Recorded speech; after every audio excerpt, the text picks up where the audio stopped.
Well, all right, this really isn't a ski video, it's more of a tip video. Whenever you get done skiing, you get back to your car, your skis are going to always have a little bit of snow on them. Look at this now, it's a warm day out, so I've got snow all over, and you don't really want to put that in the car. But I found this Worx tool here. It's like a little blower. The model number is right there, but look at this, you can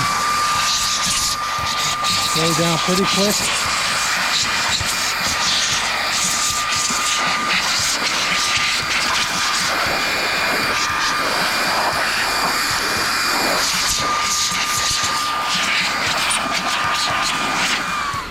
Now what I'll do is I'll come back to that in about 2 minutes and just blow the rest of it off, and I'll be good to go.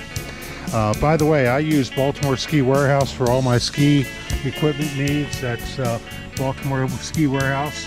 I have a link to their website in the description of this video. But just a quick tip I wanted to share with everybody with that little blower tool I have. You know, I've used it at home for different things like blowing out garden hoses at the end of the year and such. And I thought, well, hey, now that I'm done with that, let me put it in the car and see if I can use it for blowing the snow off my skis and my boots.